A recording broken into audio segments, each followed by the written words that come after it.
मुझे लग रहा है कि माननीय मुख्यमंत्री नीतीश कुमार जी ने जो काम किया है, आज महिलाओं को भीड़ देखकर आपने मोहर लगाने का काम किया।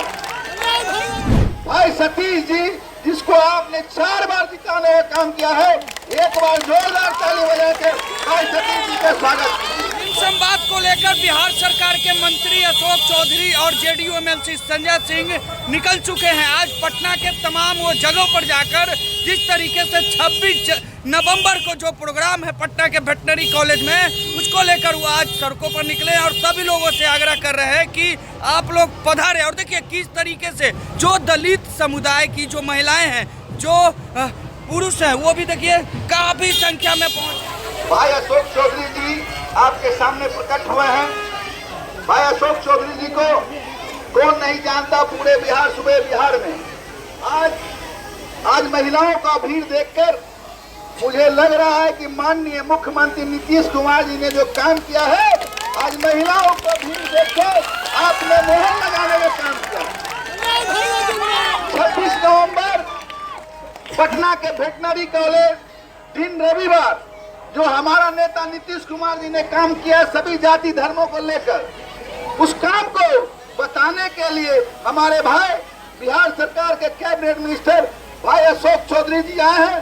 साथ में आपके सबसे कर्मठ मुखिया भाई सतीश जी, जिसको आपने 4 बार जिताने का काम किया है, एक बार जोरदार ताली बजा के भाई सतीश जी का स्वागत कीजिए। ये छोटे भाई है, हमारे परिवार के सदस्य है, और जब ये परिवार के सदस्य है तो आप लोग सब लोग हम लोग के परिवार के सदस्य है। भाई अशोक चौधरी जी को सुनने आए, आपको निमंत्रण और आमंत्रण देंगे। एक बार भाई अशोक चौधरी जिंदाबाद, नीतीश कुमार जिंदाबाद, जनता दल यूनाइटेड जिंदाबाद। बहुत धन्यवाद भाई अशोक चौधरी जी को सुन।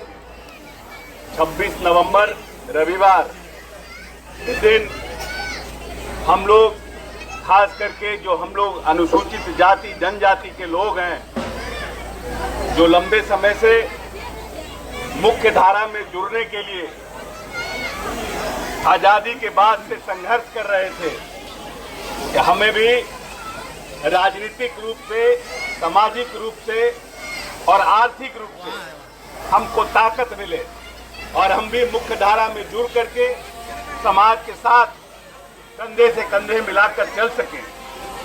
जब हमारे ऊपर समाज में हमारे साथ जब छुआछूत किया जाता था, तो महात्मा गांधी ने छुआछूत की कुरीति के खिलाफ आवाज उठाने का काम किया। और जब देश में संविधान का निर्माण हुआ, तो बाबा साहब भीमराव अम्बेडकर ने समानता का अधिकार दिया और आरक्षण का अधिकार दिया, जिसके माध्यम से हम आगे बढ़ने का काम किए। लेकिन कुछ राजनीतिक दल के लोग आगे बगाहे संविधान पर भी टीका टिप्पणी करते हैं कि अब समय आ गया है, संविधान पर भी पुनर्विचार करना चाहिए।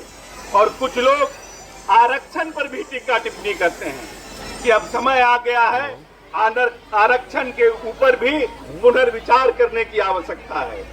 लेकिन हम मानते हैं कि जो लोग लंबे समय से छुआछूत का दंश झेल रहे थे, जिनको समानता का अधिकार नहीं था, जिनको जमीन रखने का अधिकार नहीं था, जिनको शिक्षा प्राप्त करने का अधिकार नहीं था, वैसे लोगों को माननीय नेता ने 17-18 वर्षों में मुख्य धारा में जोड़ने का काम किया।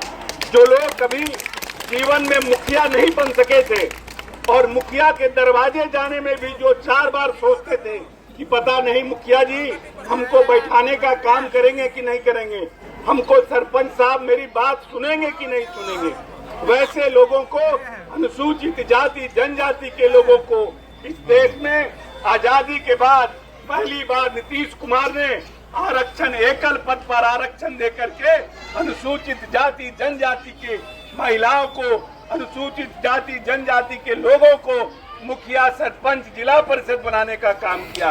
और जातीय जनगणना करके पहली बार देश में जातीय गणना करके माननीय नेता ने आबादी के हिसाब से आरक्षण देने का काम किया। बिहार में जो आरक्षण 16% था, उस आरक्षण को बढ़ा के जातीय गणना में 22% करने का काम किया। और देश की आने वाली पीढ़ी, जो हमारे आने वाली नस्ल है, जो हमारे आने वाली पीढ़ी है, जिनका उम्र 10 बरस है, 5 बरस है, 20 बरस है, 18 बरस है, उनको सुरक्षित करने का काम किया है। इसीलिए हम आपसे आग्रह और निवेदन करने आपके दरवाजे आए हैं कि 26 नवंबर को आप सब लोग माननीय नेता नीतीश कुमार के मनोबल को बढ़ाने के लिए अपनी ताकत का, अनुसूचित जाति जनजाति का जो ताकत है, 22% जो वोट है, जो मतदाता यहाँ हैं, उनकी ताकत का एहसास वेटनरी कॉलेज के मैदान में कराने का काम कीजिए और अपने नेता के मनोबल को बढ़ाने का काम कीजिए, जो आने वाले समय में भी अनुसूचित जाति जनजाति अति पिछड़ों महिलाओं के लिए नई नई योजनाओं का निर्माण करे, उनको ताकत दे, उनको मजबूती प्रदान करे। और हमारी जो आने वाली नई पीढ़ी है, जो हमारी आने वाली अनुसूचित जाति जनजाति अति पिछड़ों की जो नई पीढ़ी है, नौजवान पीढ़ी है, वो आने वाले समय में नीतीश जी के नेतृत्व में और सशक्त और मजबूत हो सके। बहुत बहुत धन्यवाद। पैनोरमा ग्रुप, जो सोचता है वो करता है। ये लो मुंह मीठा करो, आज मैंने अपना जॉब छोड़ दिया, अब हम पूर्णिया वापस जाएंगे। जॉब छोड़ दिया है? मतलब ये घर कैसे चलेगा? हम करेंगे क्या? और माँ बाबूजी क्या बोलेंगे? इसलिए मैं एक और मिठाई का डब्बा लाया। अपने बिजनेस के लिए लोन अप्रूव हो गया। अरे लोन अप्रूव हो गया वो तो ठीक है, लेकिन पूर्णिया में हम रहेंगे कहाँ? अपना घर भी तो नहीं है वहाँ। इसलिए तो एक और मिठाई का डब्बा अलग से लाया हूँ। हमने पूर्णिया में घर ले लिया है, पूर्णिया के ई होम्स पैनोरमा में। पूर्णिया में पैनोरमा ग्रुप लेकर आए हैं ई होम्स पैनोरमा।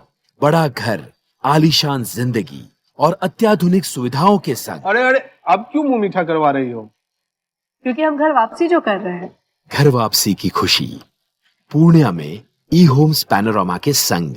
ई homes panorama, luxurious lifestyle redefined.